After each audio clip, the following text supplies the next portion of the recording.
So this is me in my church clothes. The next day, Sunday, I got the biggest ones from this tank and I just put them in this system. In the end, this is what the tank system looked like. Hey guys, welcome back to Luke's Goldies. So in this video, I am like taking apart my whole greenhouse and redoing my system. I'm doing away with these tanks with the liners in them, and I'm reconfiguring it all. But before I start the video, most importantly, I request two things. Press like and subscribe, and I'll appreciate it very much. But yeah, let's get into the video. Alright, so this is my system before I made any of the changes. As you can see, I basically have two tanks like stacked on top of each other on the left, with a board in the middle of them supporting, and then I have all the fish in the right tank, and I have a pump basically circulating the water throughout this entire system, and this way the waste from the fish is diluted across three large tanks, and I have a bunch of filter media and some filter paddings and stuff through these two tank system on the left. But for multiple reasons, which I'll go into a little later in this video, this system was not optimal and needed changing. So the first thing I needed to do is like take off the whole front panel of the greenhouse, and then basically drain the two tanks on the left while I turned the pump off and kept all the fish in the right tank, and then remove this entire two tank system. And some of the reasons why I decided to do this is, one, I have been having a lot of problems with my fish recently, a lot more than I normally have. It is normal to have, your regular deaths, especially when you keep as many fish as I do. But I definitely noticed that I'm having a lot more deaths than normal. And I was thinking, okay, was there a parasite in my system? And I did a lot of parasitic treatments, and I still kind of saw like my fish were not quite as healthy as they should be. So I started to think, okay, maybe there's some problems with my system as a whole, because I am keeping the water clean, but there could be other parameters that are off that I can't really measure. One of those parameters I was possibly thinking are, I put these liners in the tanks because I thought there was metal possibly being leached into the water, not only zinc, but also like I saw some spots where the zinc was rubbed off and it was already rusting, so these tanks were not very high quality. Usually galvanized steel should not rust that quickly. I've only had it for a little bit of time, but it already started to rust. So there was a problem with the tanks. I put pond liners in them, but then I noticed that these pond liners, they were not actually fully sealed at the points at which I had the holes drilled inside of the tanks, and there was still water getting in and out of, like, basically between the pond liner and the tank itself.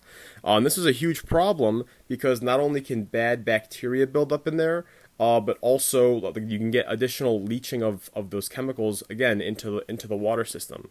So I decided to replace it with this other Rubbermaid tank. I don't really know the exact material this is made out of. It's almost kind of like a plastic, but a little more light and not as flexible. It's a little more brittle, a little like strong, I guess stronger in a way. It doesn't flex as easily.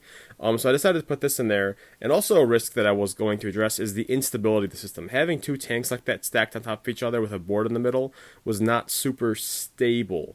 I was kind of worried one day when I'm not at home, something bad could happen, and maybe it would drain my systems or would fall over, and I won't be there to fix it, because I am out of the house sometimes 12, 13 hours at a time when I go to school.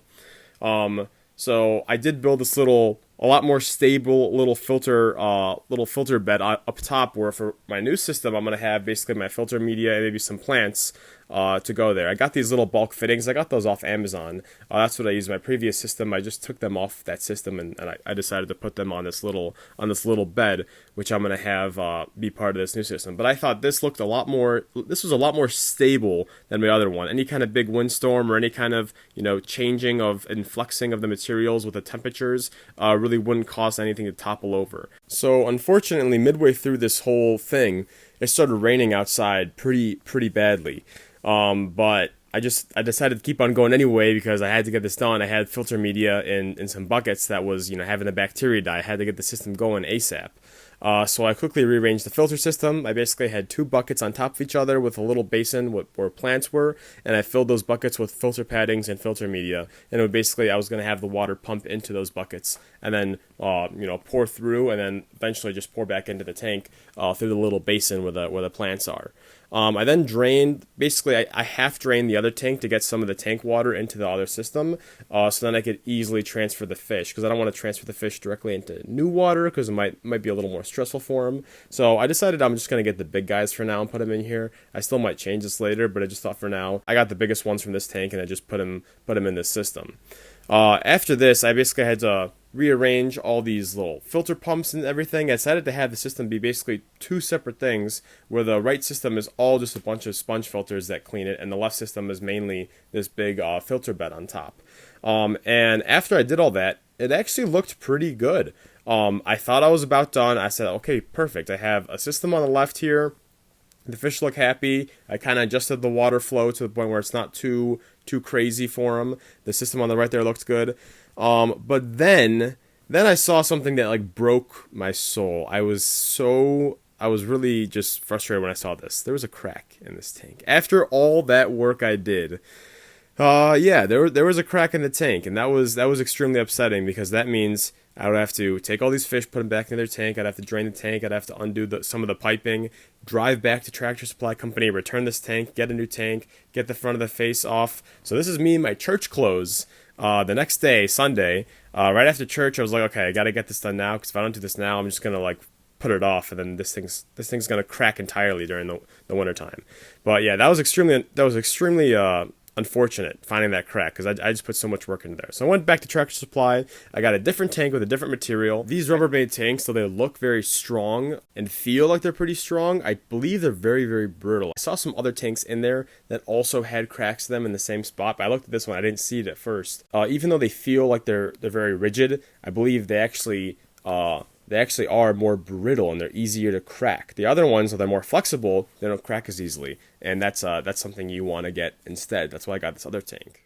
Hey guys, back home now. We got the tank in the greenhouse. I had to do a little maneuvering to get it to fit. I can show you now. I had to prop it up with some boards so those lips would fit over each other. So now I can have both tanks side by side, and this one, it's a little more flexible, less brittle, so I don't think it's going to crack.